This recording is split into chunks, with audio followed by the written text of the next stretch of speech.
sudah kita sudah kita sudah terlambat 10 menit dari waktu yang di eh, diperkirakan.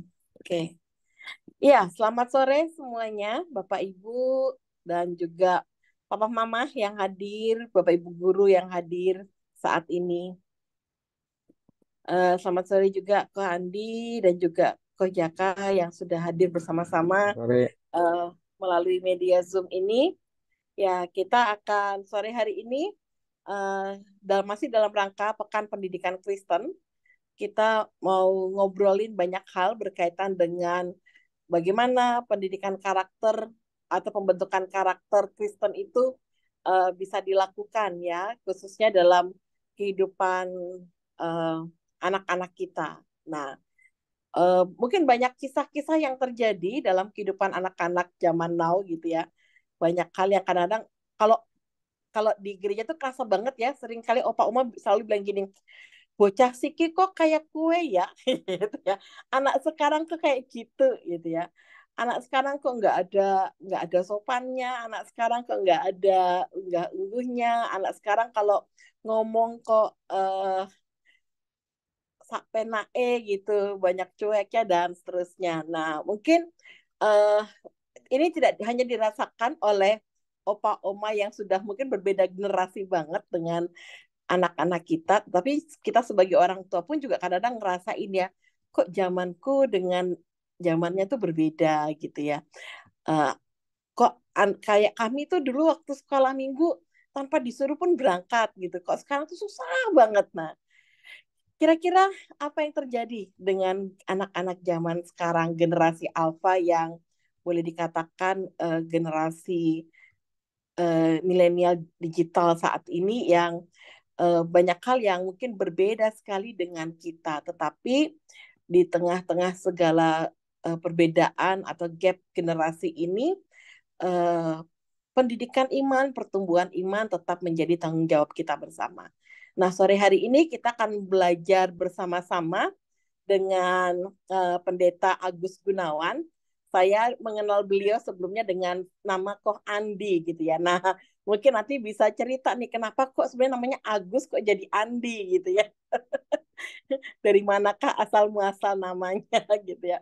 Nah, dengan Koh Andi untuk bicara banyak hal berkaitan dengan pergumulan kita bersama terkait dengan bagaimana kita mempertumbuhkan iman anak-anak kita, membekali mereka dengan kehidupan iman yang kuat, yang baik gitu ya, supaya di dalam pergaulan, di dalam relasi bersama dengan yang lain juga mereka boleh tetap menjaganya. Sebelum kita mulai uh, sesi kita pada sore hari ini, ada baiknya kita mengawalinya dengan doa ya. Bisa minta tolong ke Jaka untuk memimpin di dalam doa. Mari bersama kita berdoa.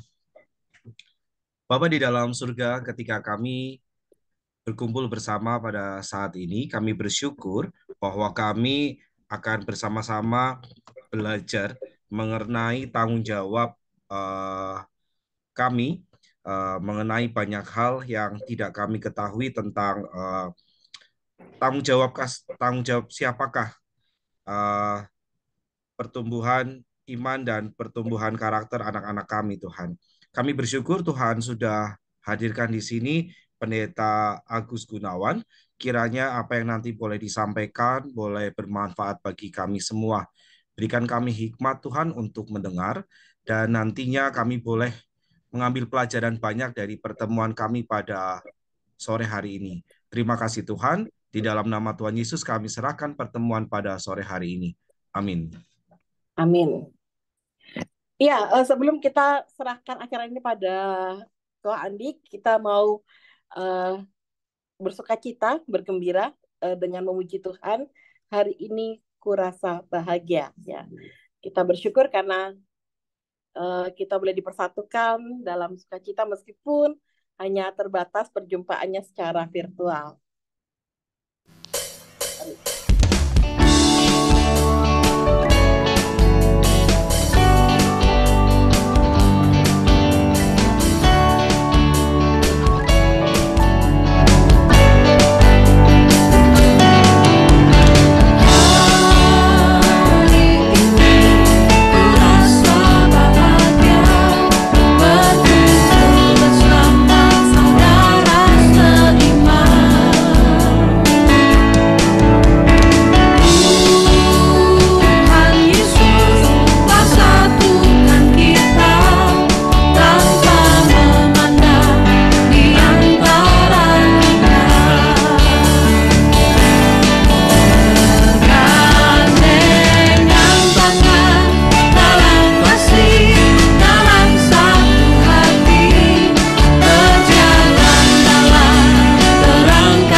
Iya, terima kasih untuk saya nggak tahu nih seheboh apa yang ada di sekolah nih, rame banget.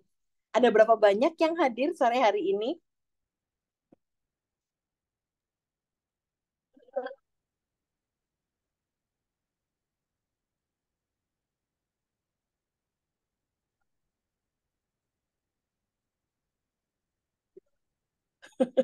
Lagi pada berhitung.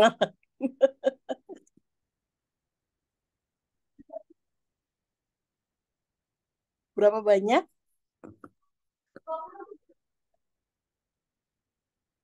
Ini yang baru datang sekitar 30 orang, tapi belum datang semua, masih masih Oke. ikut.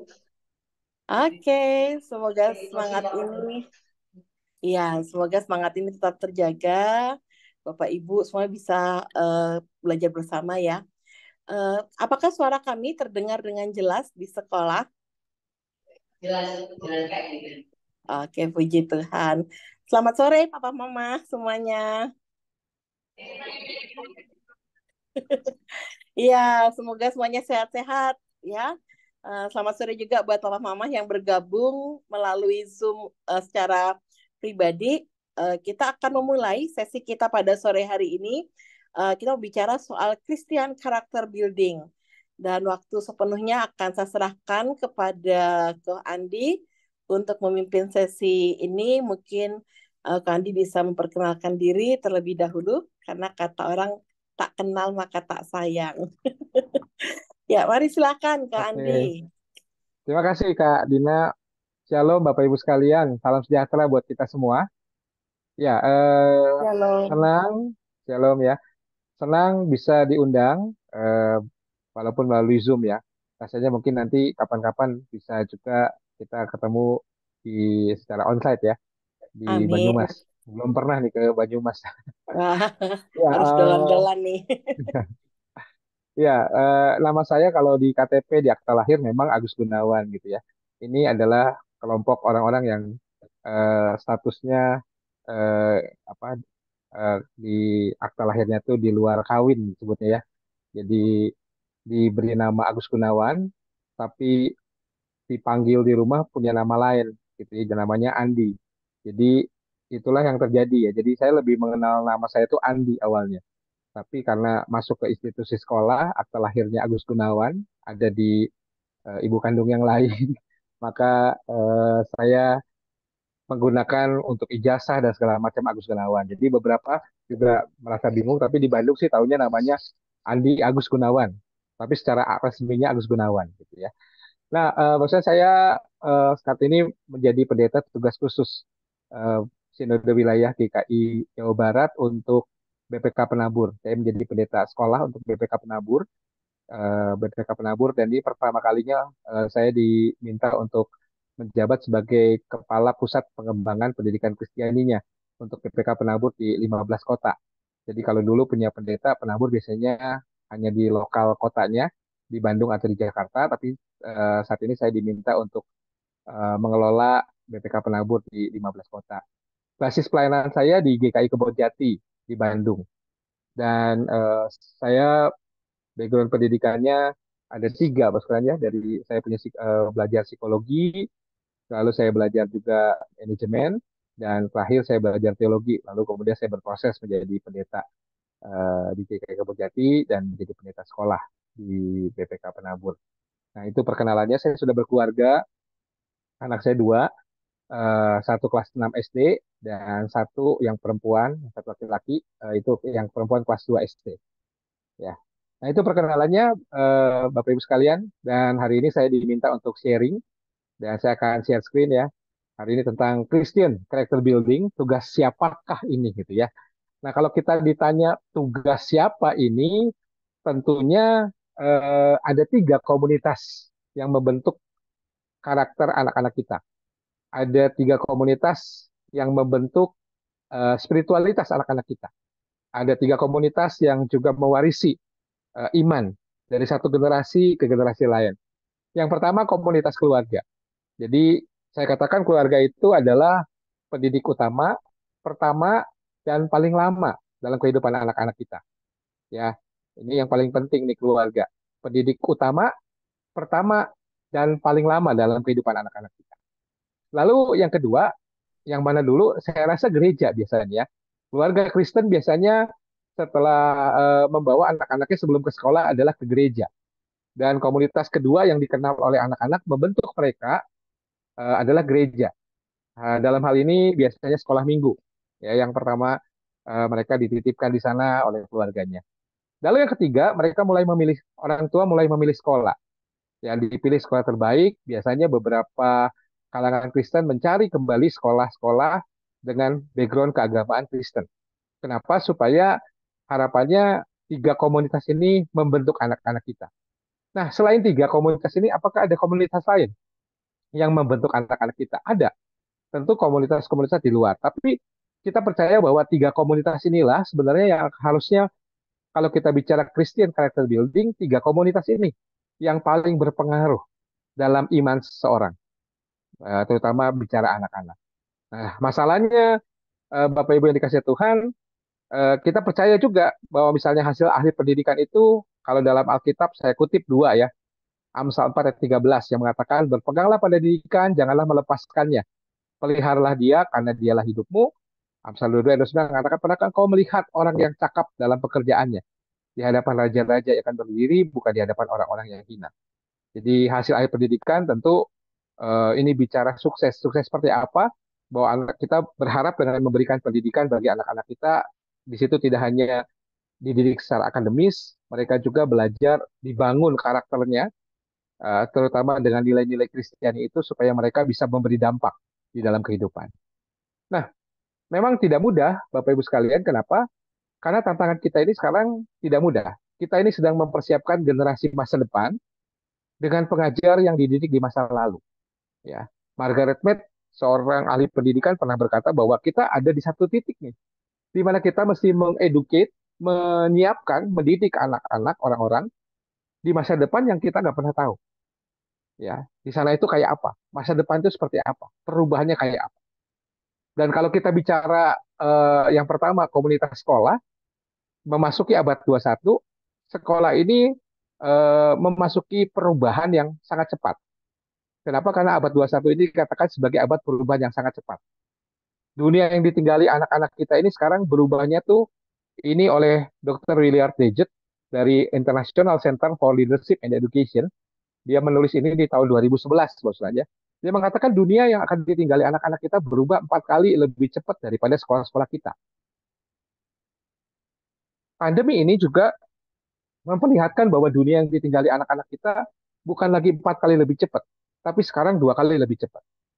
Zaman dulu kalau kita pengen mencari pengetahuan, kita mesti nunggu bukunya direvisi. Nama bukunya kalau nggak salah dulu RPUL ya, Rangkuman Pengetahuan Umum dan apa gitu ya. Zaman saya SD tuh kalau pengen tahu update provinsinya berapa di Indonesia aja mesti nunggu si rangkuman buku itu setahun direvisi ya dengan presidennya berganti atau bagaimana ada pengetahuan atau menteri berganti dan sebagainya.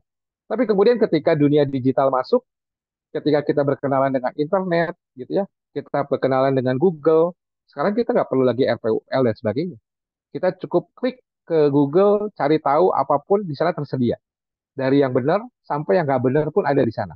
Dari berita yang bisa dipertanggungjawabkan sampai berita hoax pun ada di Google itu. Nah sekarang kita masuk lagi ke yang lebih canggih, yaitu artificial intelligence.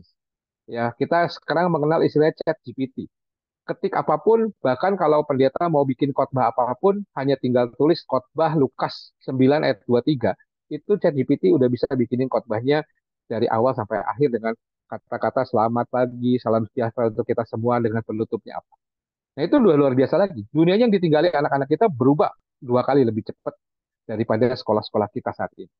Ya, itu perubahan yang terjadi. Akibatnya apa? Ada satu tokoh namanya Roland Barthes mengatakan dulu 50 tahun yang lalu dari sekarang, kalau anak-anak kita keluar dari sekolah, itu minimal mereka sudah punya 75% eh, istilahnya 75% kemampuan untuk mereka bekerja dan sukses dalam pekerjaan, dalam area-area kehidupan mereka. Tetapi sekarang, orang yang lulus dari sekolah itu hanya punya 2%. Sisanya mereka harus terus belajar. 98% itu mereka akan temukan dalam proses perubahan yang terus-menerus. Nah, maka itu sebenarnya hari ini kita nggak cukup kalau kita menyiapkan anak hanya untuk bisa menjawab soal-soal ulangan. Sebab apa yang dipelajari itu belum tentu apa yang dijawab dalam soal-soal ulangan itu relevan dalam 4 atau 5 tahun ke depan. Tapi bagaimana sekarang ini membangun anak-anak yang punya karakter mahir belajar mandiri dan mau belajar, itu yang paling penting. Sebab pandemi COVID-19 kemarin ketika sekolah harus ada di rumah dan anak-anak harus menggunakan Zoom, anak-anak mesti belajar mandiri di rumah, ternyata memperlihatkan kepada kita sistem pendidikan di Indonesia ini gagal atau salah. Kita selama ini mencekoki anak untuk belajar, tapi mereka nggak mahir belajar mandiri. Makanya di rumah orang tua banyak yang stres. Kenapa? Karena melihat anaknya bingung.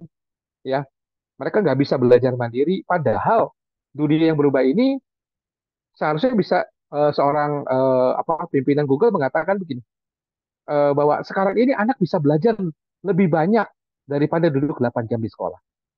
Artinya dengan ilmu pengetahuan yang sekarang ada di secara digital ini, anak bisa mengakses apapun juga. Tapi masalahnya keinginan untuk belajar, keinginan untuk mencari pengetahuan itu tidak tertanam.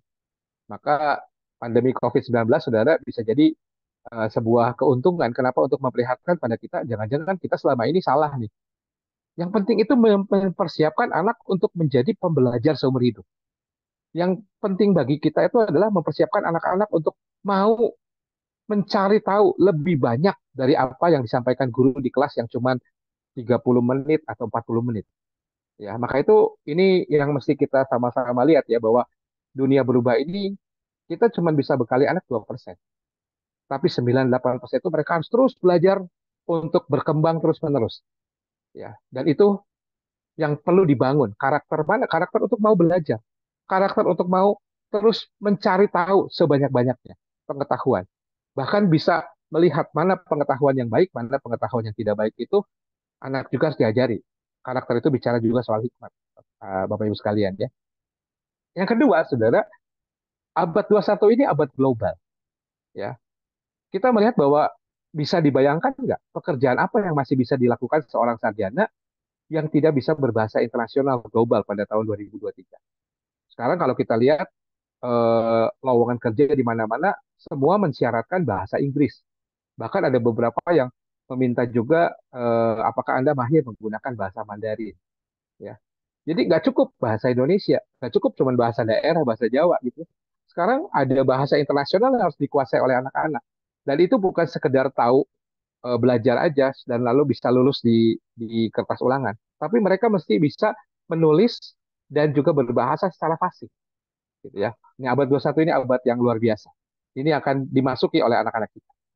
Abad 21 ini abad untuk manusia yang holistik. Sebagian kecil pekerjaan menuntut kecakapan akademis yang tinggi untuk berhasil.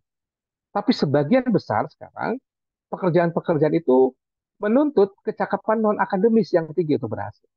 Jadi nggak cukup sekarang punya IPK tinggi anak-anak. Tapi kenapa banyak anak-anak yang punya IPK tinggi nggak bisa masuk bekerja atau tidak bisa lanjut atau punya karir yang bagus. Kenapa? Karena mereka nggak punya sisi non-akademis yang tinggi juga.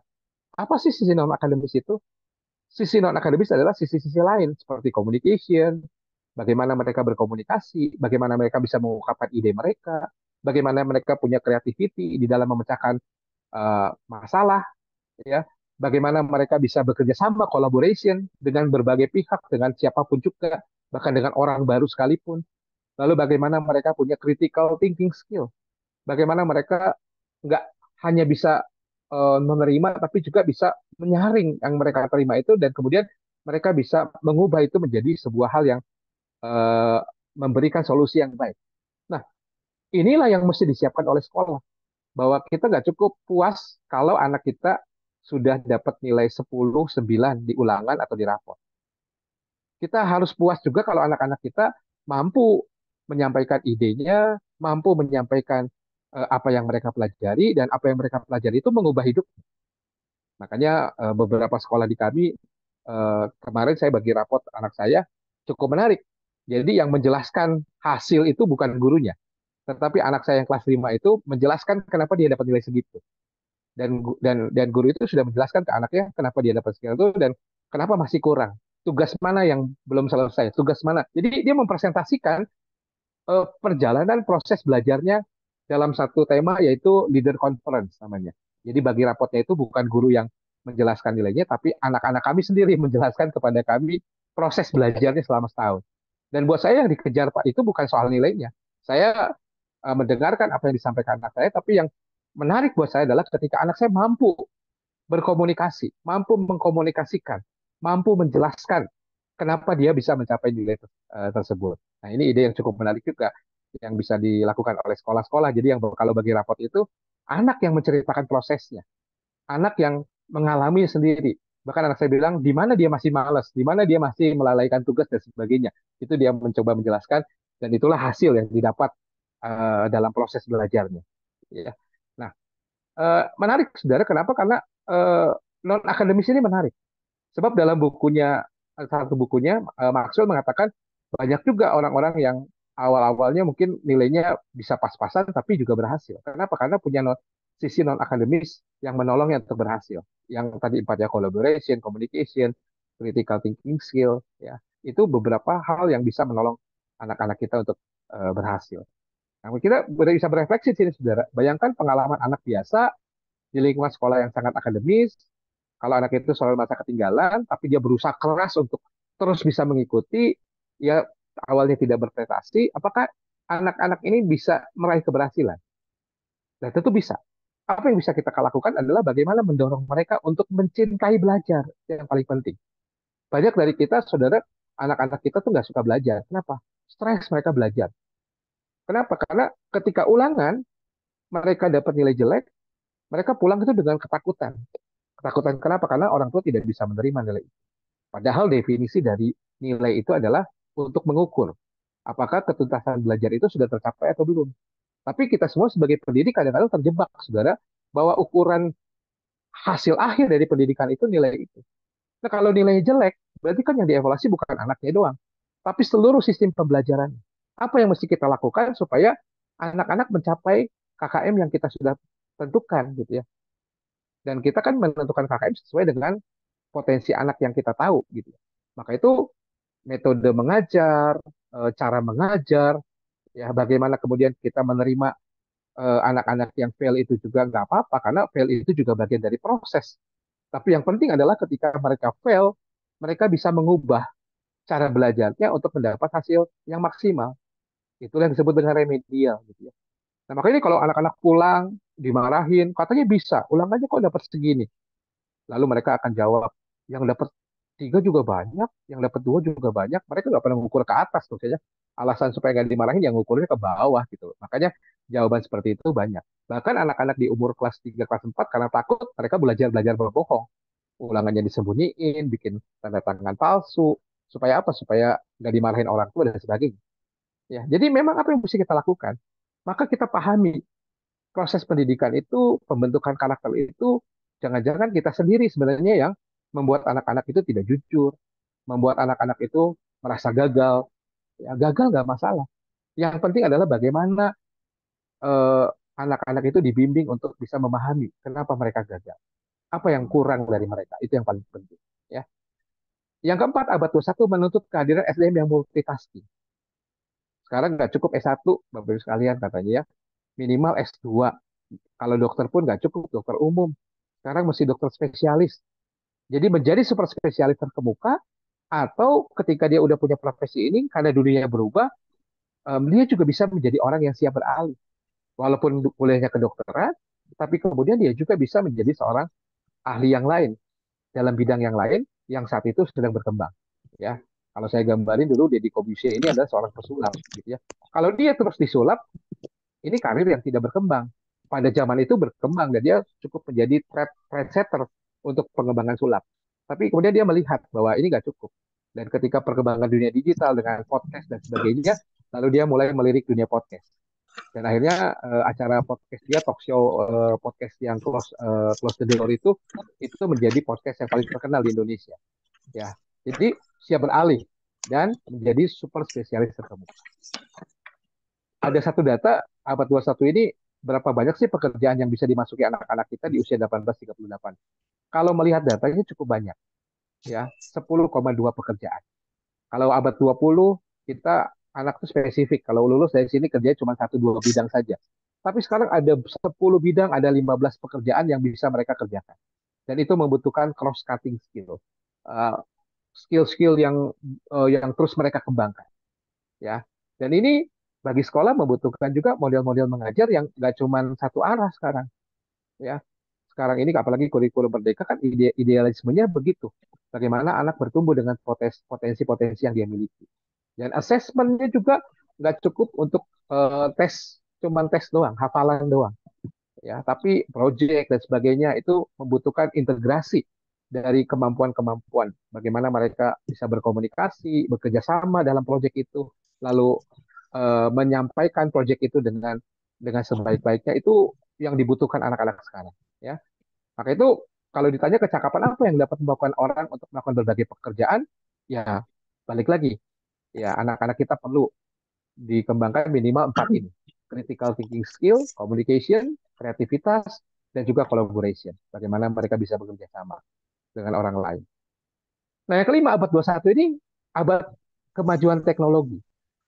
10 tahun yang lalu, kalau saya diminta bicara teknologi, kita masih melarang penggunaan handphone.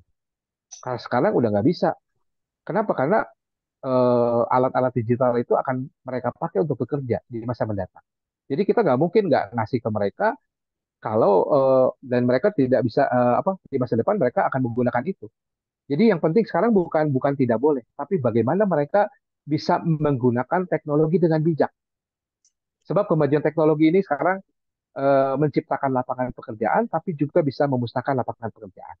Kalau saudara jalan-jalan ke Jepang, sudah tidak banyak saudara para resepsionis hotel tuh nggak banyak sekarang. Semua udah digantikan oleh robot.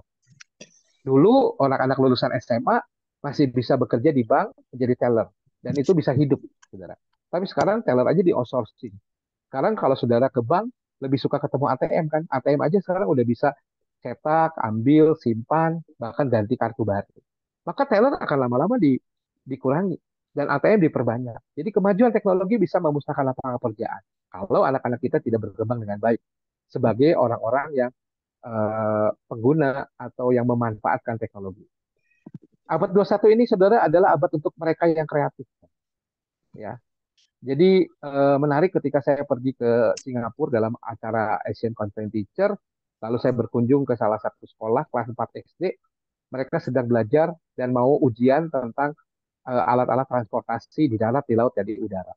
Kalau di Indonesia, ujiannya kan pasti sebutkan sebutkan alat-alat transportasi darat misalnya gitu. Lalu anak-anak menjawab beca, andong, angkot gitu ya. Sekarang udah nggak pakai itu lagi. Mereka mungkin jawabnya Gojek gitu ya, Grab, mungkin bahasa gitu. Tapi ketika Asian Conference Teacher itu kan saya datang itu sekitar tahun 2008. Waktu itu 2008-2009 saudara di Singapura. Ketika saya berkunjung, saya lupa nama sekolahnya. eh, Soal di papan tulis itu ujiannya itu cuma satu soal.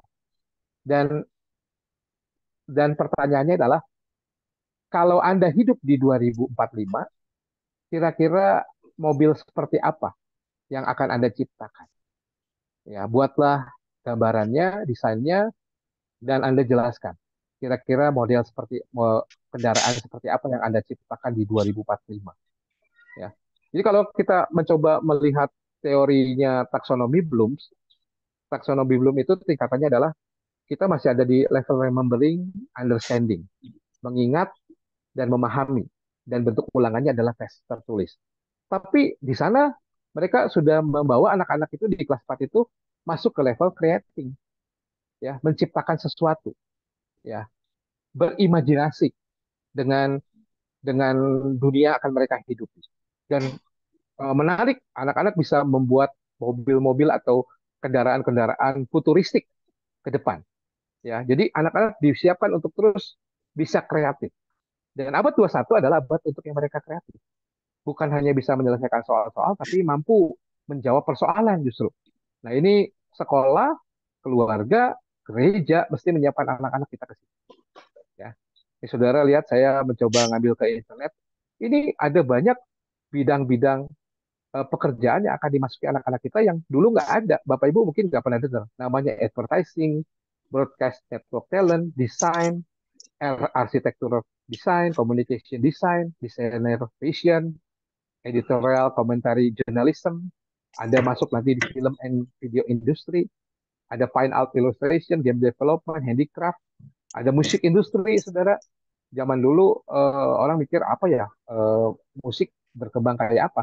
Sekarang banyak anak-anak masuk ke musik industri, performing arts, publishing, ya software development, concept dan sebagainya. Ya banyak produknya. Dan itu kreatif industri itu dikatakan akan berkembang. Maka dibutuhkan anak-anak juga yang siap bersaing dengan kemampuan kreatif yang sangat tinggi di masa mendatang. Dan abad 21 ini adalah abad untuk wirausaha. Pada 2020, dikatakan 2020 dan sudah lewat oleh Nicholas Negroponte ketika dia menulis dalam bukunya Being Digital, kebanyakan atasan di negeri maju adalah di sendiri. Sekarang itu banyak anak-anak yang kalau udah sekolah mau ngapain? Zaman dulu masih jawabannya mau kerja. Sekarang udah nggak ada anak-anak menjawab setelah lulus mau ngapain, mau kerja, nggak ada, saudara. Tapi banyak yang saya mau bikin usaha. Jadi banyak anak sekarang bukan mencari pekerjaan, tapi menciptakan lapangan pekerjaan. Ya makanya entrepreneurship skill itu sangat berkembang. Dan beberapa sekolah udah mengakomodir kurikulum entrepreneurship. Ya bukan mengajarkan konsepnya mengajarkan anak jualan, enggak, tapi skill berjualan itu seperti apa. Dalamnya ada communication skill, ada critical thinking skill, ada creativity, bagaimana mereka mengemas produk dan sebagainya. Di Penabur aja sekarang ada kelas yang sangat diminati. Sampai kalau kita buka banyak itu orang mau masuk ya. Namanya LSP, Life Skill Program.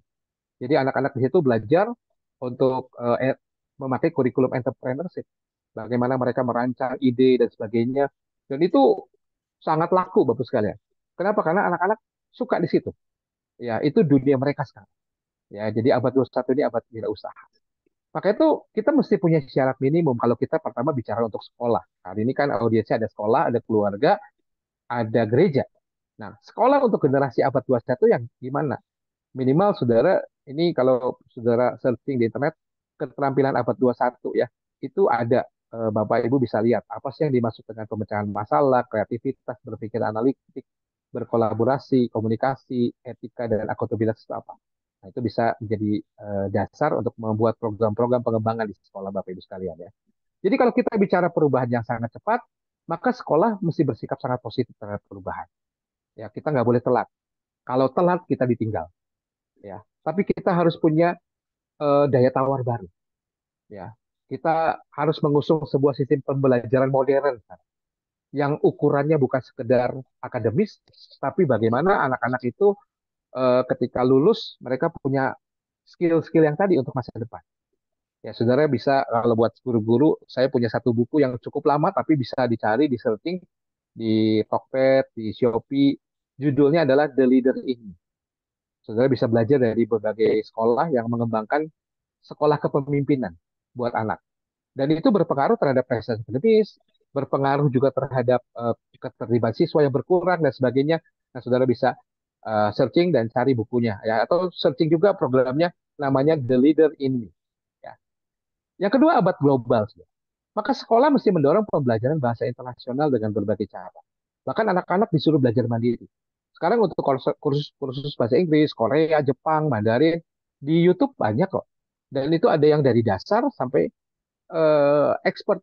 Tinggal anak-anak buka, sediakan waktunya, anak-anak belajar mandiri, belajar untuk memperjuangkan hidupnya dengan cara 1 jam buka YouTube di kelas, mereka coba mengulang apa yang mereka pelajari dari YouTube itu, lalu membiasakan ngobrol dengan temannya dalam bahasa lain, bahasa Inggris, itu menjadi apa namanya cara-cara yang bisa kita lakukan. Sebab kita menyiapin anak juga untuk masuki masyarakat global. Ya. Lalu abad holistik. Ya, ketika bicara non akademis yang tinggi untuk berhasil, apa itu? Karakter. Ya. Albert Einstein mengatakan banyak orang berkata bahwa kecerdasan intelektual adalah yang membuat seorang menjadi saintis. Mereka salah. Albert Einstein mengatakan kalau nggak ada karakter, mereka nggak bisa jadi seorang saintis. Bisa, tapi menggunakan ilmunya untuk sesuatu yang buruk. ya. Dan Martin Luther King Jr. mengatakan the function of education adalah bagaimana kita itu bisa menggabungkan antara kecerdasan plus karakter. Dan itu adalah tujuan utama dari pendidikan yang sebenarnya. Ya. Jadi sekolah memang bukan karena ikut-ikutan, tapi memang harus kita melihat. Nggak cukup nih cuma sekedar akademis doang. Nggak cukup kita puas dengan hasil akhirnya dulu nilai UN. Ya, tapi nggak mementingkan karakternya. Justru yang penting ini. Dan kalau bisa digabung ini menjadi kehebatan yang luar biasa untuk bekal anak-anak kita di masa mendatang. Nah, ketika kita bicara abad 21 menuntut kehadiran SDM yang multitasking, ini yang paling penting, Bapak Ibu sekalian. Tumbuhkan manusia senang belajar dan mahir belajar mandiri. Jadikan keluarga, sekolah, gereja, tempat yang aman, nyaman, dan juga tempat yang aman meskipun mereka mengalami kegagalan. Ya. Sekarang ini banyak anak yang udah gagal tambah stres. Kenapa? Karena 3 kelompok tempat mereka bertumbuh itu tidak bisa menerima kegagalan. Tapi nggak apa-apa gagal. Saya kalau anak saya dapat nilai jelek, udah belajar mati-matian, yang kecil itu agak susah belajarnya dibanding kakaknya lebih cepat. Udah belajar mati-matian, tapi nilainya masih jelek. Tapi aku dapat jelek. Jelek itu bukan jelek parah ya, misalnya pas KKM gitu ya. Karena dia sekolah lihat pokoknya 10, saya rangkul, saya peluk, nggak apa-apa. Nanti kita belajar lagi, ya. Nggak apa-apa, kamu udah usaha, ya. Mungkin kita kurang keras kemarin. Maka itu membangun dia untuk nggak apa-apa fail. Sebab saya bisa diterima meskipun saya fail, dan papa saya atau mama saya mau menemani saya untuk mencapai hasil yang maksimal. Dan kalau berhasil, ya kita merayakan bersama-sama. Kalau dia jatuh di bawah KKM, oh kita peluk, nangis-nangis kita peluk. Supaya dia tetap, nggak apa-apa. Ini tempat yang aman kamu gagal. Tapi mari kita bangkit. Ya.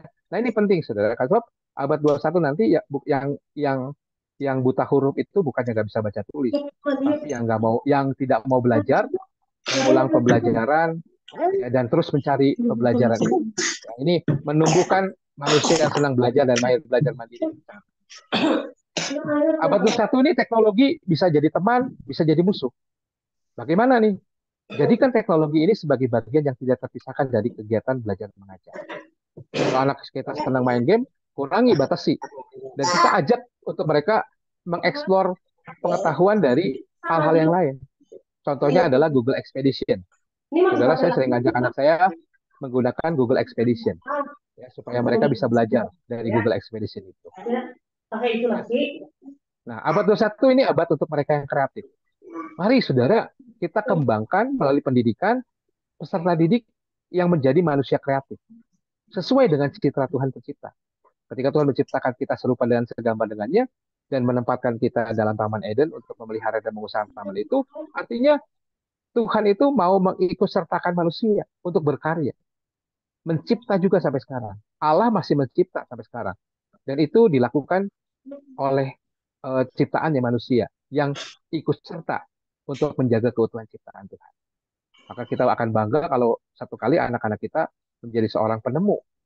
Ya, misalnya ketika pandemi COVID kemarin, siapa tahu dari anak-anak kita ada yang menjadi seorang ahli peneliti yang menemukan vaksin.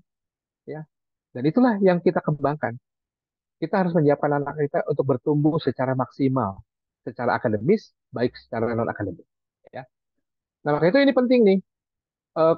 Kalau pendidikan itu sudah diarahkan nggak cuma di level ini, understanding, remembering. Kalau ini ulangan yang penting bagus, kita cuma nyiapin anak-anak, apalagi cuma apply pelajaran itu anak di level operator. Tapi kalau kita udah mulai pertanyaannya analisa, evaluasi, itu udah masuk ke manajer atau staff. Apalagi kalau tiga-tiganya ditambah kreatif, ini udah menyiapkan anak untuk menjadi top man di masa mendatang. Ya.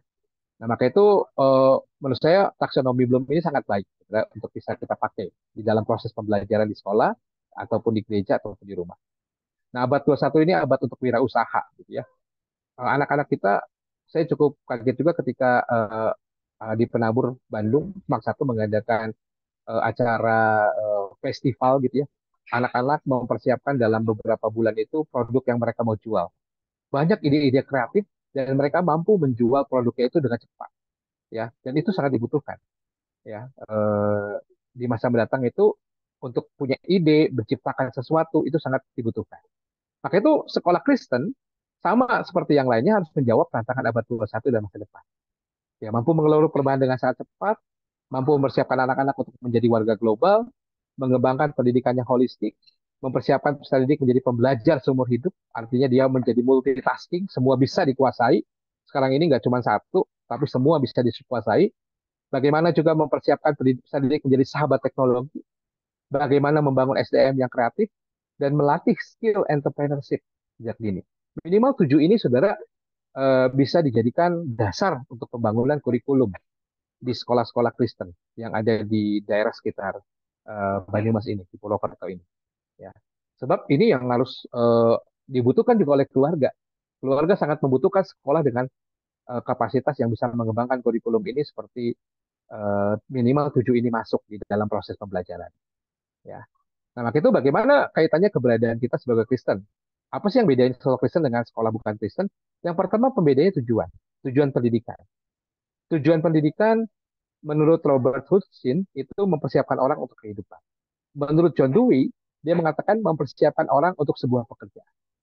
Lalu bagi orang Kristen apa? The curriculum, Nicholas Walter Strauss mengatakan the curriculum of Christian education is for Christian life. Kurikulum dari pendidikan Kristen itu adalah bagaimana anak-anak kita hidup menjadi orang Kristen yang sesungguhnya, di mana yang namanya karir, keluarga, pelayanan itu bisa berjalan secara seimbang, secara sukses. Ya, ukuran keberhasilannya apa? Berdasarkan ayat Alkitab, lihat aja di Matius 5, 13-16 satu-satunya. Supaya anak kita menjadi garam, menjadi terang dunia. Kita berharap anak-anak kita di masa mendatang jadi garam, menjadi terang dunia, ya, yang memberi dampak, yang menjadi kesaksian hidup, saudara. Jadi orang akan kagum, bukan hanya pintar, tapi juga dia memberi dampak, bahkan menjadi kesaksian hidup, ya, yang memberkati banyak orang. Ini yang kita mau. Yang kedua adalah prosesnya, ya. Prosesnya adalah bukan yang di atas, tapi bagaimana kita benar-benar membuat fondasi yang kuat bagi perjalanan kehidupan seorang anak. Dan saya yakin kita semua sepakat dalam Yohanes 15:5 dikatakan barang siapa tinggal dalam aku dan aku dalam dia, ia akan berbuah banyak. Maka bagaimana memperjumpakan anak dengan Tuhan itu menjadi poin penting. Sebab karakter Kristiani itu dibangun adalah melalui perjumpaan. Karakter itu sekolah bukan, atau sekolah, keluarga, gereja bukan sedang menyiapkan sebuah program latihan karakter. Tapi baiknya karakter itu adalah buah dari perjumpaan. Bagaimana anak-anak mengenal Kristus sejak dini, baik di rumah, di gereja, di sekolah minggu, lalu di sekolah Kristen, dan tiga-tiganya itu menjadi partner yang baik bagi orang tua untuk membangun fondasinya. Fondasinya adalah apa? Pengenalan akan Yesus Kristus sebagai Tuhan dan Juru Selamat. Itulah yang akan memperkuat karakter. Ini yang gak kelihatan, yang ada di dalam dasar hati mereka. Ini yang disebut dengan iman. Ya, iman itulah yang kemudian menolong mereka untuk bertumbuh secara ilmu dan mungkin di masa mendatang berdampak di dalam pelayanan. Maka itu peserta didik yang mengalami perjumpaan dengan Tuhan secara pribadi itu diharapkan menemukan tujuan hidup yang sejati. Dia mengalami relasi pribadi dengan Tuhan sehingga dia bisa menghadapi kehidupan dengan semangat dan mengalami pertumbuhan iman yang tampak juga dalam pertumbuhan karakter. Dan kalau tiga hal ini, tujuan hidup, menjalani kehidupan dengan semangat, dan mereka juga mengalami pertumbuhan karakter sebagai akibat perjumpaan dengan Tuhan itu, inilah yang disebut dengan kompetensi yang unik, yang ulung. Ya. Jadi kalau kita bicara Christian Character Education itu, ini bicara tentang bagaimana peserta didik mengalami perjumpaan dengan Tuhan secara pribadi, itu yang paling penting. Di situ mereka menemukan tujuan hidup yang sejati. Dalam relasi pribadi dengan Tuhan itu, mereka akan bisa menghadapi kehidupan dengan semangat, meskipun harus mengalami tantangan, fail, dan segala macamnya. Dan itu nanti makin bertumbuh, makin kuat terlihat dari karakter. Dan itu kompetensi yang unik, yang ulung. Ya. Pembeda ketiga adalah parenting. Ya, ini cukup tragis juga kalau kita bicara keluarga adalah pendidik utama, pertama dan paling lama. Justru sekarang ini banyak keluarga yang abai terhadap peran mereka sebagai yang utama, pertama dan paling lama. Ketika mereka memasukkan ke gereja, mereka menyerahkan begitu saja. Udah, kan udah ada masuk sekolah minggu, gak usah lagi di rumah, misalnya gitu ya. Apalagi sekarang udah masuk sekolah Kristen, kan pasti situ ada pendidikan agama Kristen. Jadi di rumah ngapain? Ya udah nggak ngapa-ngapain. Yang penting udah bayar nih, udah kasih persembahan ke gereja biar mereka yang mengelola. Itu salah. Sebab yang paling penting adalah dalam pendidikan anak adalah orang tua. Pendidik utama itu yang paling penting, guru yang paling penting itu adalah orang tua. Ya. Jadi pendidik utama anak-anak keluarga. Sayangnya orang tua adalah kelompok pendidik anak yang paling sedikit dipersiapkan. Ada bina pranikahnya, tapi pasca menikah beberapa gereja nggak punya programnya.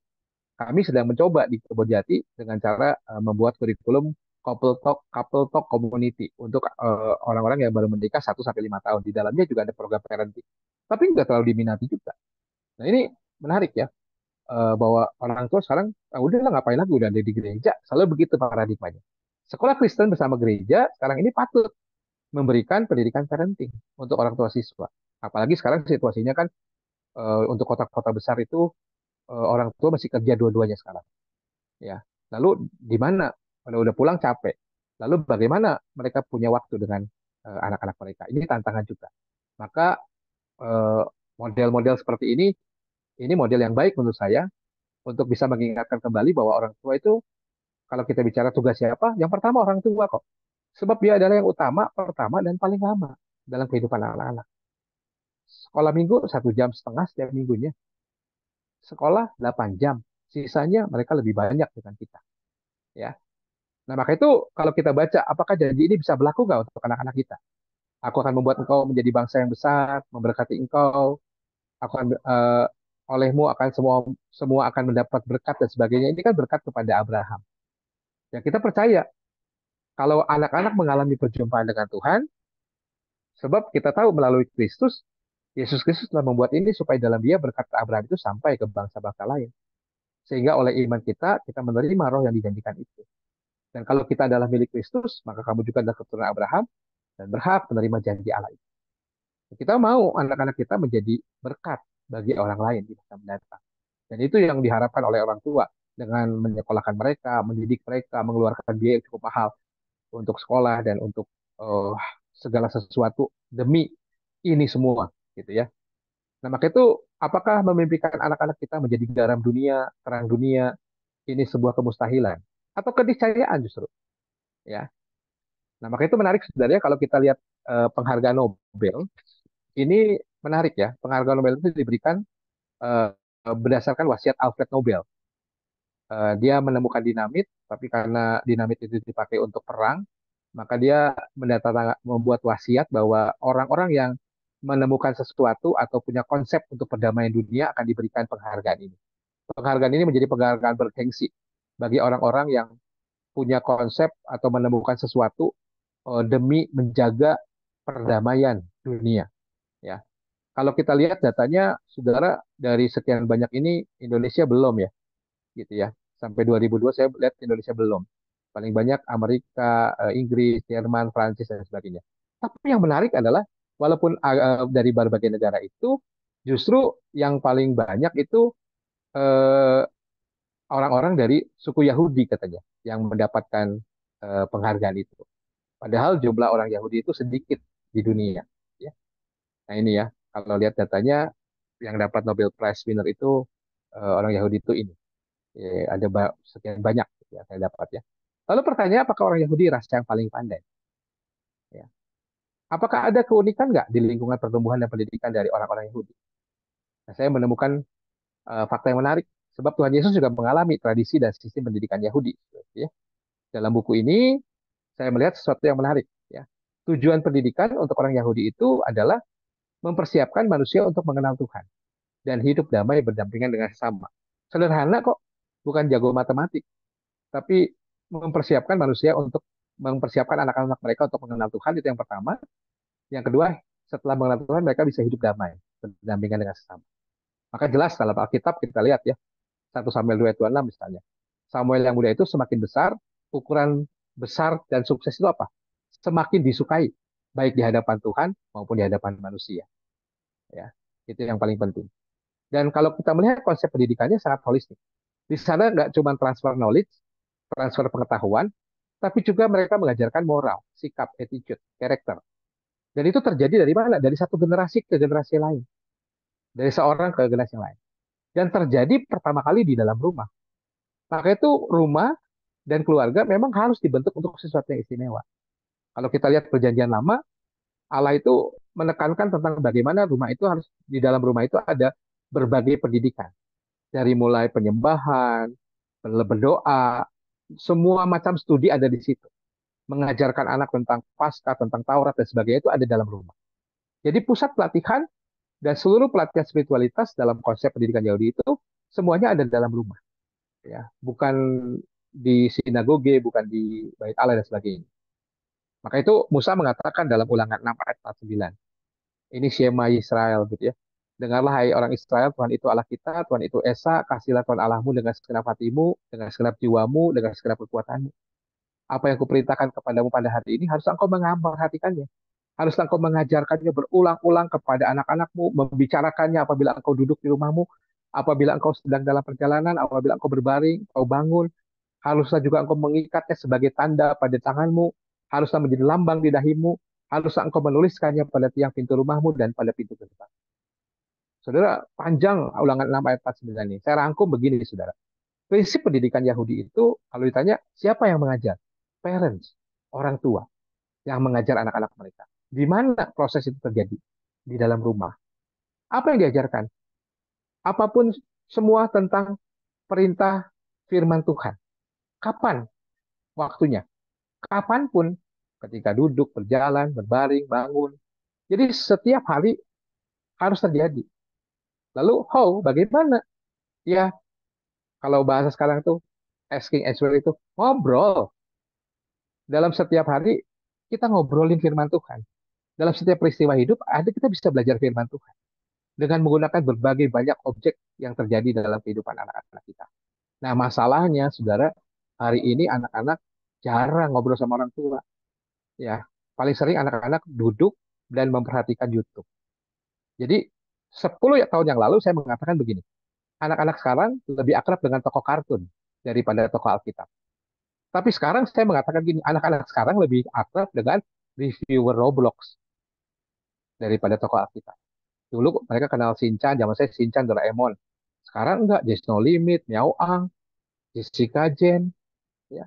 Nama-nama yang Sapi Darman, Teguh Sugianto, nama-nama yang Bapak Ibu pasti nggak tahu itu siapa. Dan bahasa mereka bahasa Roblox sekarang, ya. Bahasa reviewer Roblox, ya. Bahasa-bahasa aneh, bahasa-bahasa planet, saudara ya. Kenapa? Karena kita nggak pernah punya asking and answering. Ya. Mereka sekarang dimuridkan oleh siapa? Oleh reviewer-reviewer itu. Ya. Sehingga mereka lebih suka di situ daripada membaca firman Tuhan. Kenapa? Karena keluarga sendiri juga sekarang tidak membaca firman Tuhan. Gak punya momen bersama dalam keluarga itu. Itulah yang diingatkan Musa kepada bangsa Yahudi sebelum memasuki tanah perjanjian. Nanti ketika masa kamu udah sampai sana, pasti kamu lupa Tuhan. Itu juga yang terjadi dengan kita barangkali ya. Kita lupa gitu ya.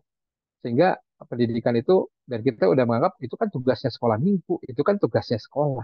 Padahal di tiga komunitasnya harus kerjasama. Bahkan keluarga itu sekarang kalau lihat di sini yang paling utama. Ya, keluarga itu pusat pembelajaran. Rumah itu tempat mereka belajar. Gereja dan sekolah itu menjadi partner, Bapak Ibu sekalian. Bapak Ibu di rumah mengulang kembali apa yang diajarkan oleh gereja, mengulang kembali apa yang diajarkan oleh sekolah. Itu yang penting. Dan sekarang kita masuk ke gereja. Maka itu gereja juga punya peran yang besar dalam membangun SDM masa depan kelas dunia. Gak cukup gereja itu core bisnisnya cuma ngurusin misalnya ibadah doang setiap minggu.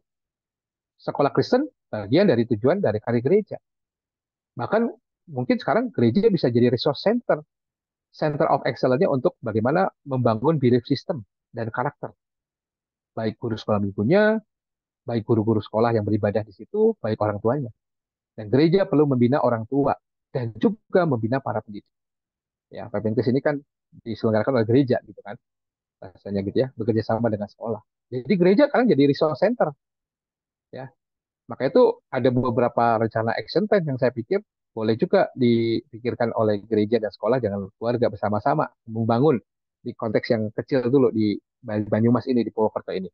Bagaimana sekolah gereja duduk bersama nih sekarang, memformulasikan learner profile dari sekolah Kristen yang mau dikembangkan. Apa yang mau kita eh, luluskan dari sekolah-sekolah dan dari gereja kita? Ya, apakah cukup hanya meluluskan anak dengan nilai terbaik, atau kita mau punya skill lain yang harus kita kembangkan? Sekolah di gereja sekarang harus mempersiapkan konsep-konsep nilai-nilai Kristiani sebagai karakter building, dan itu menjadi program hebat, ya, yang membentuk anak untuk nanti jadi learner profile mereka. Sekolah dan gereja sekarang harus berbagi tugas, masing-masing menempatkan SDM terbaik untuk melaksanakan. Ya, bahkan ada di gereja yang terpanggil untuk terjun di dalam pelayanan itu. Ya, nah, sekolah dan gereja melakukan komunikasi bersama kepada publik tentang programnya. Orang tua mesti tahu apa yang sedang dikembangkan oleh sekolah ini, dan memonitoring bersama-sama sambil ikut terlibat di dalamnya, untuk supaya ini bukan tugas partner saya saja, tapi saya juga terlibat dalam pembangunan karakter anak-anak saya. Ya, ini gagasan rencana aksi yang bisa saya idekan, yang boleh nanti setelah seminar ini bisa dibuat think tank khusus gitu ya untuk membicarakan ini. Jadi kalau perlu bantuan, nanti saya juga bersedia membantu. Nah, tugas gereja juga banyak. Dia harus melakukan pelatihan parenting, baik di gereja maupun di sekolah. Kalau enggak, siapa yang ngelaksanain? Ya, mungkin sekolah bisa, tapi gereja perlu melakukan pembinaan karakter untuk pengurusnya, pendidik, dan orang tua. Ya, jangan sampai kita ngebina karakter anaknya, tapi yang di atasnya nggak pernah kita bina. Ya, sebab tadi saya bilang dari satu generasi ke generasi lain. Ya, yang di atasnya masih jadi teladan dulu. Lalu ikut serta dalam pembinaan spiritualitas dan karakter kepada siswa di sekolah, membangun tim. Ya, sehingga unsur itu ada semua, keluarga, sekolah, tapi juga ada gereja dengan kakak-kakak pembimbing yang disiapkan. Sehingga ketika udah retret misalnya, dilanjut dengan KTB sebagai cikal bakal apa namanya pertumbuhan iman bersama ya, dari gereja, sekolah, dengan keluarga. Nah, tugas sekolah yayasan banyak, membuat formulasi strategi sekolah karakter. Ingat sekarang dunianya berubah 4 kali lebih cepat, maka kita nggak cuma cukup segini. Kita mesti lihat update dunia yang berubah ini kayak apa, dan kita harus masuk di situ. Lalu mengkaitkan pembelajaran PAK dengan karakter building, nggak cuma pengetahuan Alkitab doang, tapi apa yang dari pertumbuhan perjumpaan itu apa yang bisa bertumbuh. Ya. Lalu sekolah juga dengan gereja bisa mensiarkan parenting course dalam penerima siswa baru. Sebab yang kita layani bukan hanya siswanya, tapi juga orang tuanya. Ya. Lalu membuat program parenting course itu di sekolah. Nggak usah sering-sering, nggak usah sebulan sekali. Misalnya setahun 3 kali udah cukup. Di awal tahun, di tengah semester, dan di akhir tahun. Gitu ya. Dan itu menjadi program yang berkesinambungan dengan tema-tema yang kita siapkan, untuk supaya orang tua juga mendapatkan pemahaman untuk menyiapkan anak di masa depan itu. Pola parentingnya sekarang berubah. Gitu ya. Maka penutup saudara, ini kesimpulan, masa depan anak yang hebat itu tidak tergantung dari sekolah yang hebat. Ya.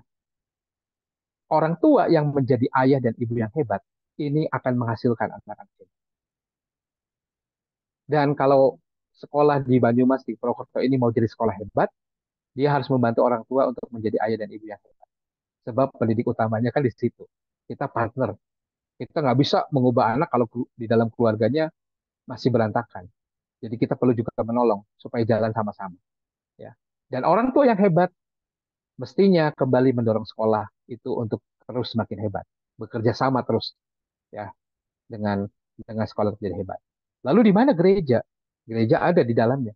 Sebab yang namanya perkumpulan sekolah, perkumpulan orang tua itu namanya gereja, eklesia, perkumpulan orang-orang yang percaya kepada Tuhan itu hadir di situ ya, dengan sendirinya.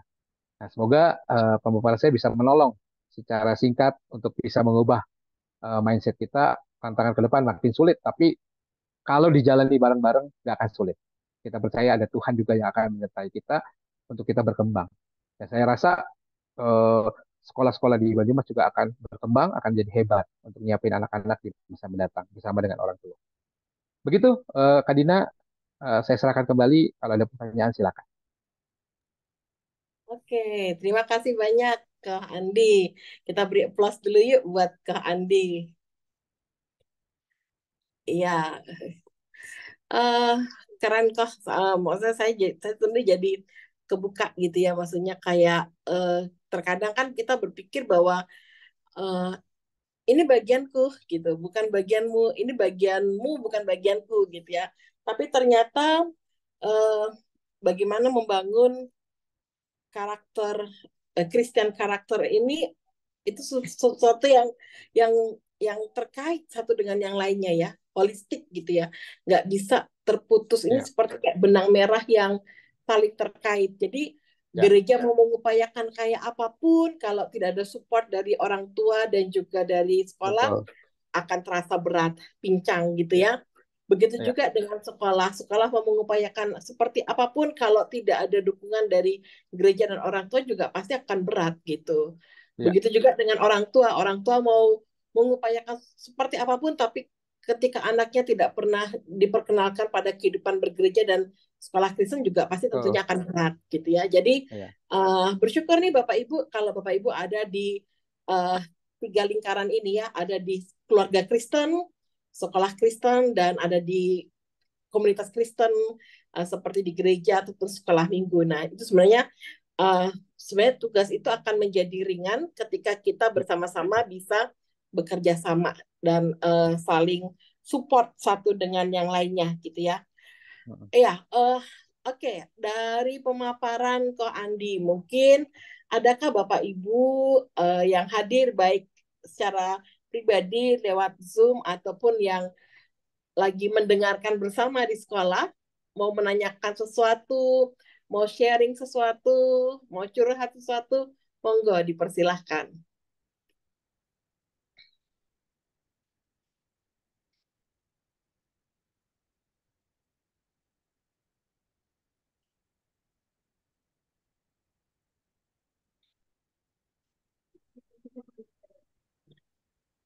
Tadi yang disampaikan didengarkan apa di ini ya, malah jangan-jangan ngobrol sendiri-sendiri nih. Karena katanya kan anak itu uh, nyontohnya tuh dari ortunya ya. Kadang anaknya di gereja mainan HP gitu. Ternyata ortunya juga mainan HP sih sebenarnya. Lagi khotbah gitu ya. Oke, adakah Bapak Ibu?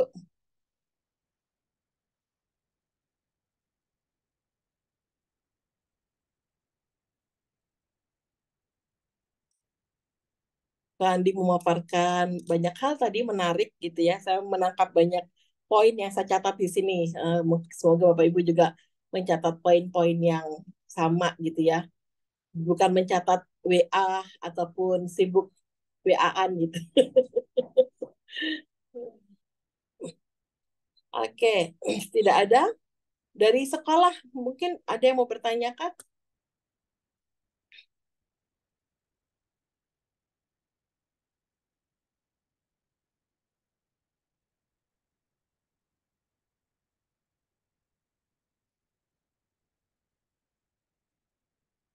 Sudah dari Ah, one way.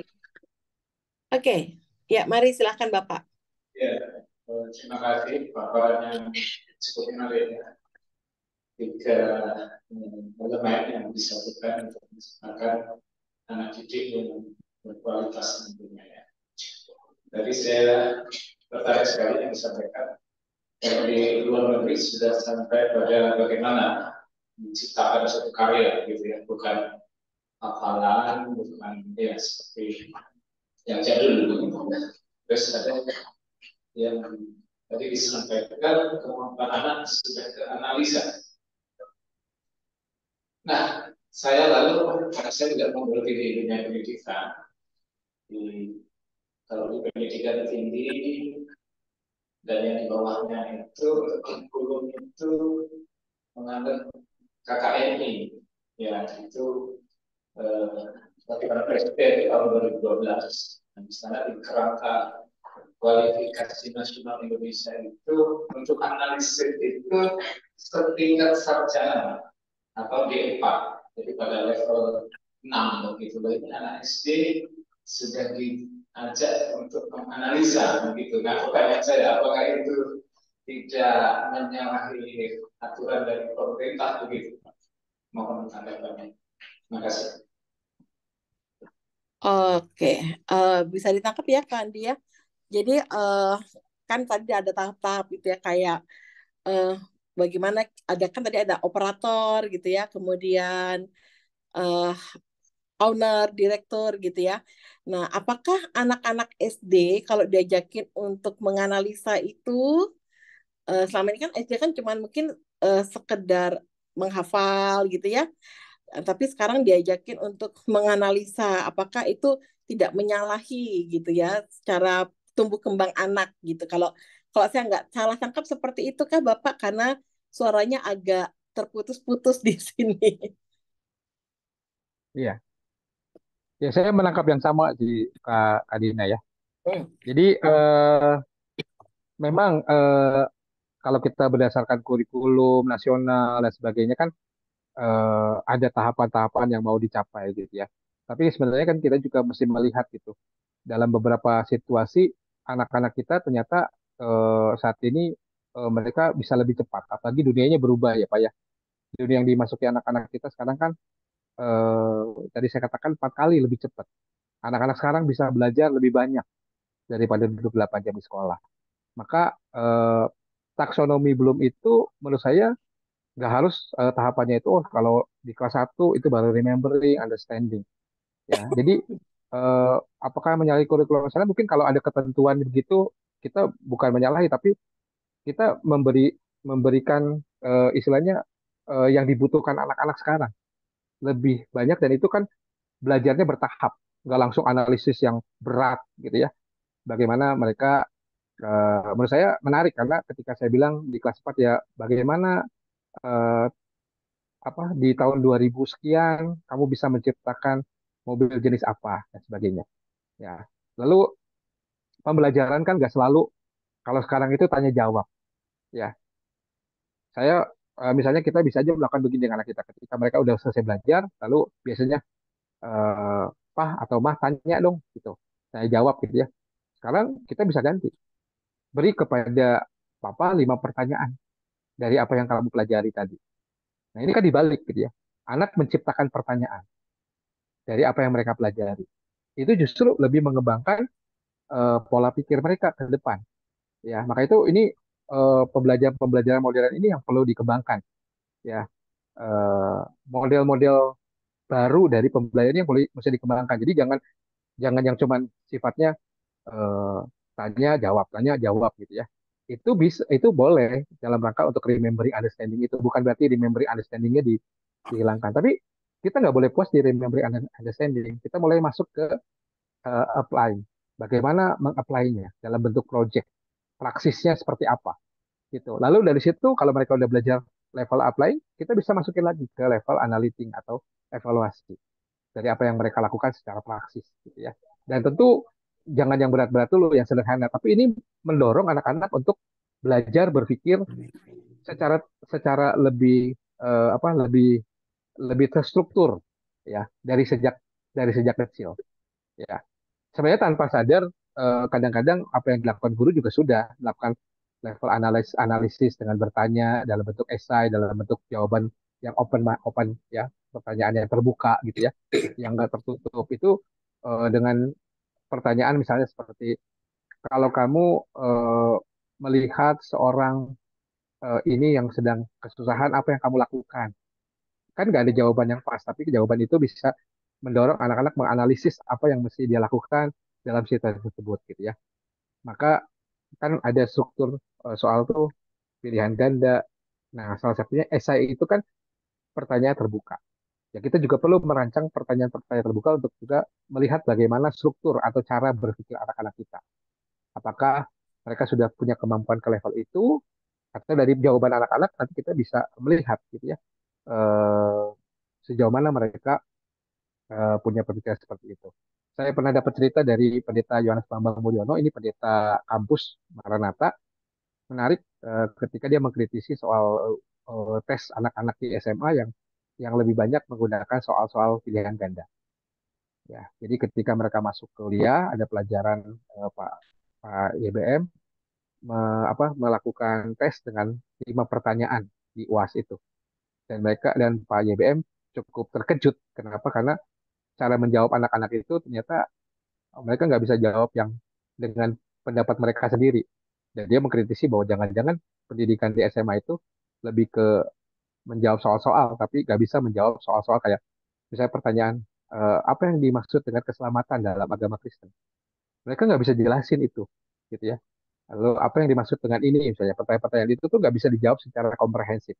Dan dia mengatakan kepada saya, karena saya pendidikan sekolah di jenjang yang TK, SD, SMP, SMA, kayaknya kita perlu loh menyiapkan anak-anak untuk bisa berpendapat, mengungkapkan pendapatnya, nggak cuman sekedar menjawab soal-soal itu, ya, secara eh, ya ini seperti ini. Kadang-kadang saya juga mengkritisi ya. Jadi kalau misalnya ikan air tawar, jawabannya mujair sama apa gitu. Kalau jawabannya koki, lele nggak boleh gitu ya. Mesti dua itu yang ada di fotokopian gurunya. Waduh, saya bilang gawat juga ya. Kayak sekarang ya kalau saya ini kan nggak onsite ya. Kalau onsite saya suka ngetes Bapak Ibu ya, saya kasih kertas gitu ya. Lalu buatlah gambar pemandangan. Pasti gambarnya gunung dua, ada Mataharinya di matahari, ada tengah. awan, ada ya, ada burung pakai angka 3, ada sawah, ada jalan di garis-garis. Ya kenapa gitu?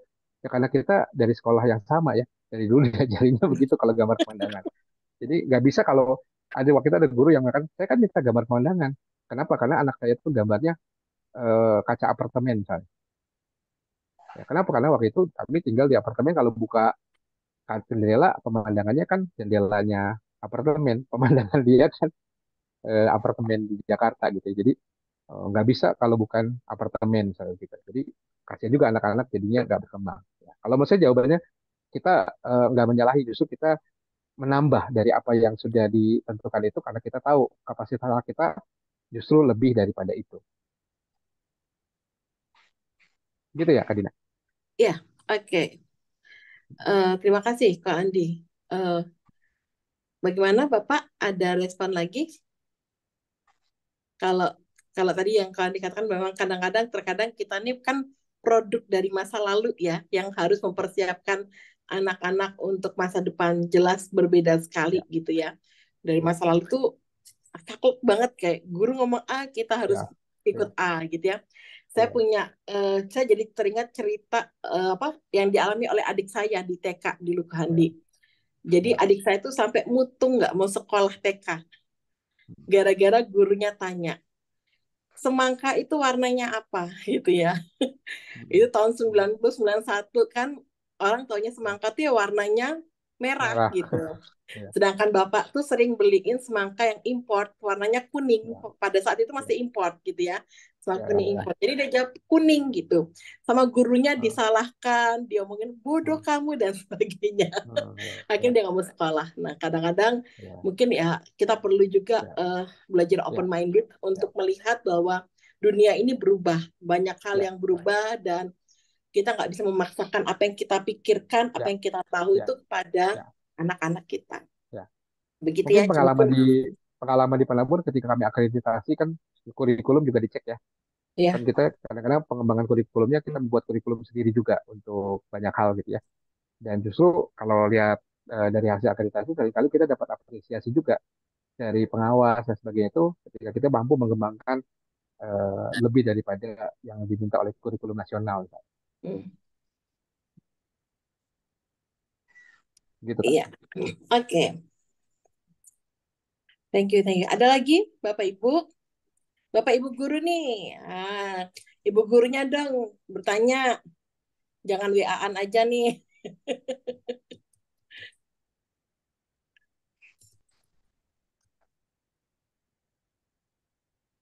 Mari, mari. Mungkin bisa bertanya tentang bagaimana mengembangkan CCB di sekolah gitu. Karena jujur kami tuh belum punya apa kayak kurikulum CCB gitu ya di sekolah itu. Ya. Tadi saya bicara soal banyak sih sebenarnya kalau kita mau mau lihat itu ya. Tapi salah satu buku yang saya tadi The Leader in Me ya, yang saya rekomendasi untuk jadi bacaan guru-guru ini contohnya ini judulnya ya, The Leader in Me. Buku ini bisa Oh, dicari buku lama tapi ini di dalamnya ada banyak hal. Lalu dia menawarkan juga websitenya yang bisa kita akses oh, ya, dan kita bisa apa namanya cek di sana eh, konsep-konsep yang mereka bangun. Ya. Ini lebih ke konsepnya adalah membangun kepemimpinan ya anak-anak untuk bisa belajar mandiri dan sebagainya. Nah, ini bukunya. Ya, share. The Leader in Me. Nah, ya ya. Ini how school parents around the world are inspiring gitu wawancara kita. Ya, jadi ini Sudah ada cukup versi bagus kok. terjemahannya belum kok? Udah ada versi bahasa Indonesianya. Jadi Ada eh, ya? cari toko buku udah nggak banyak sih jual ini. Carinya mesti di Shopee atau di Tokopedia ya. Jadi kita cari Oke. yang eh, foto bekas ya. Jadi, tapi Oke. idenya menurut saya masih sangat brilian. Pasti akan guru-guru yang baca ini akan terinspirasi ya. Saya kirim ke beberapa sekolah juga, cari sengaja, dan itu beberapa sangat inspiring. Bisa bedah buku juga nanti sekolah-sekolah bersama Hmm, guru-guru setelah baca itu apa yang bisa kita lakukan. ya, ya. Oke.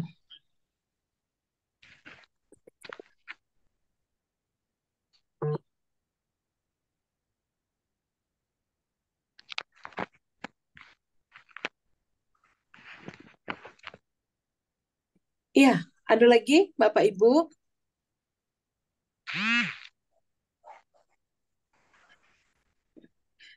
Mudeng atau mupeng? Cukup jelaskan apa yang disampaikan? Kalau tidak ada lagi, bisa kita berarti selesai nih kok. Iya, Semoga apa yang disampaikan ke Andi benar-benar eh, apa ya memberi dampak dan membuat kita tuh terbuka gitu ya, menyadari bahwa eh, banyak PR yang harus kita kerjakan gitu ya. Jangan anak tuh menjadi korban. Kalau saya katakan anak tuh jangan jadi korban kesalahan gitu ya. Maksudnya kita selalu menyalahkan anak, seolah-olah anak itu yang salah gitu ya. Mari kita berefleksi diri gitu ya, baik sebagai orang tua, sebagai guru dan sebagai gereja gitu ya. Apa yang sudah kita kerjakan buat buat mereka? Sudahkah kita melakukan bagian kita sesuai dengan porsinya? Atau jangan-jangan sebenarnya kita tuh lagi abai kepada mereka dan ketika mereka tidak tidak melakukan apa yang menjadi ekspektasi kita gitu akhirnya kita tuh mudah melihat ini nih kegagalan si A, si B dan si C gitu bukan kegagalan saya gitu ya. Oke, semoga apa yang kita bisa dapatkan di sore hari ini benar-benar boleh menginspirasi kita semua sebagai keluarga Kristen. Kita boleh terus uh, apa menghadirkan Kristus itu di dalam kehidupan kita lewat setiap percakapan-percakapan kita, lewat setiap hal yang kita bicarakan, kita hadirkan Kristus di dalamnya. Begitu juga di dalam di sekolah gitu ya. Semua hal kita ajak tidak hanya bicara soal pengetahuan Alkitabnya, tetapi apa yang bisa kita kembangkan dari hal itu berkaitan dengan karakter Kristus di dalam kehidupan anak-anak kita dan juga sebagai gereja juga melakukan bagiannya sebagai apa ya yang tercakup di dalam kehidupan sekolah dan juga keluarga. Oke, Bapak Ibu, kalau memang sudah tidak ada lagi yang bertanya, kita bisa akhiri pertemuan kita pada malam hari ini. Oke, 1, 2, 3, oke selesai. Karena tidak ada mau respon, kita selesai. untuk bahannya saya udah share ya Kak, nanti boleh Iya, dibantu kalau yang oke. butuh. Ya. Bagi Bapak Ibu yang butuh bahan webinar kita pada sore hari ini, nanti dapat minta kepada saya, akan saya berikan. Saya akan memberi kepada orang-orang yang benar-benar ingin belajar aja. Ingin belajar dan ingin tahu aja. Oke. Baik, terima kasih banyak ke Andi untuk Sama-sama, waktunya terima kasih. di tengah kesibukannya sudah meluangkan waktu buat kami. Terima kasih juga buat Bapak Ibu yang sudah hadir pada sore hari ini. Biarlah apa yang sudah kita dengarkan bersama benar-benar boleh membekali dan memperlengkapi kita semua dan kita boleh semakin dapat melakukan bagian kita dengan sebaik-baiknya. Kita akan akhiri pertemuan kita pada malam hari ini dengan bersama-sama kita bersatu di dalam doa. Mari kita berdoa. Tuhan, kami sungguh bersyukur kepadamu dari sore hingga malam hari ini kami boleh bersama-sama. Tuhan sertai, Tuhan tolong untuk kami boleh belajar lebih dan lebih lagi uh, melihat apa yang menjadi tanggung jawab dan tugas yang Tuhan percayakan kepada kami, terkhusus di dalam kehidupan dan pertumbuhan iman anak-anak kami. Tuhan, kami menyadari bahwa pertumbuhan karakter Kristus di dalam kehidupan anak-anak kami tidak semata-mata hanya dapat terjadi begitu saja tanpa campur tangan dari orang-orang yang ada di sekitarnya, baik itu kami sebagai bagian dari keluarga, bagian dari sekolah maupun juga gereja.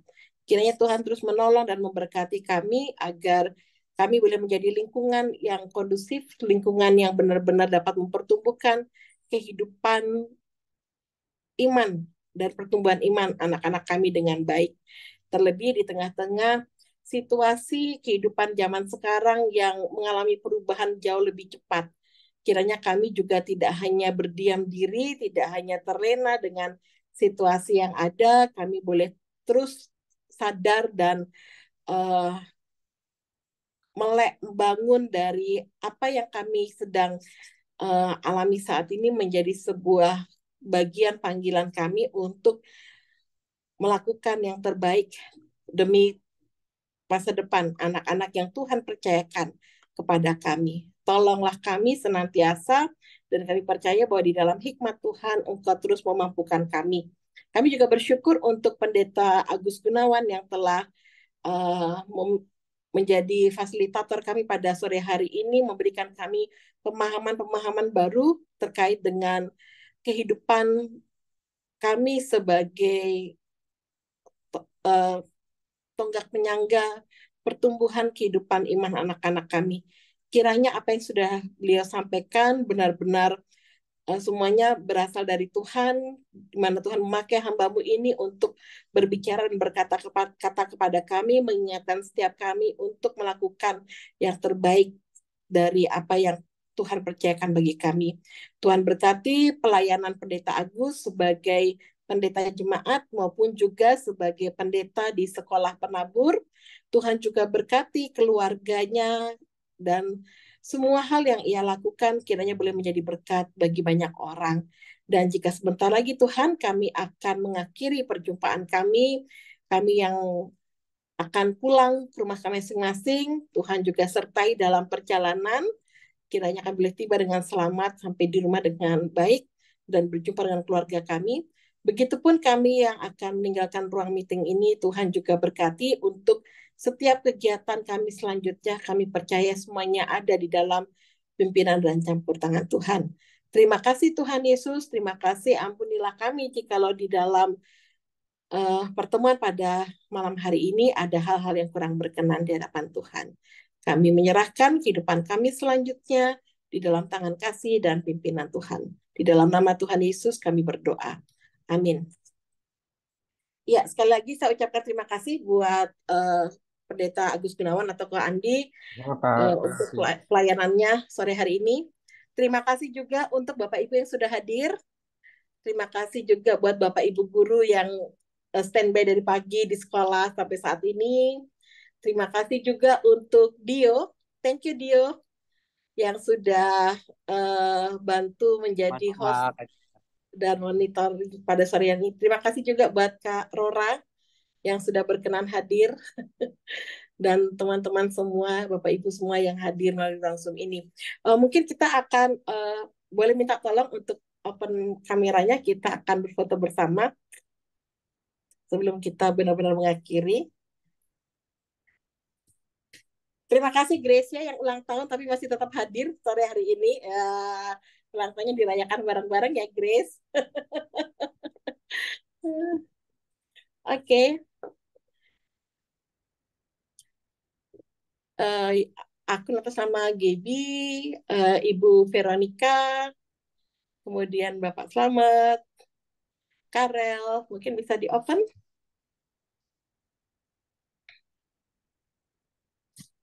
Oke, siap ya? Mungkin yang di belakang bisa maju ke depan. Nah, gitu dong dari tadi. Mau foto baru pada maju, kalau nggak foto di belakang semua. Yuk, oke. Siap ya? 1, 2, 3. Oke. Terima kasih Bapak Ibu untuk malam hari ini. Sampai ketemu lagi di lain kesempatan. Tuhan Yesus memberkati. Bye-bye. Terima kasih semuanya. Tuhan Terima berkati kasih ya. semuanya. Tuhan berkati. Bye-bye. Pamit ya, Kak. Yuk, thank you, Kak Andi. Ya, ya. Masih Bapak Ibu, saya juga mohon izin pamit. Dio, thank you so much, Dio, buat semuanya. Sama Kak Dinda. Dengan segala kesibukannya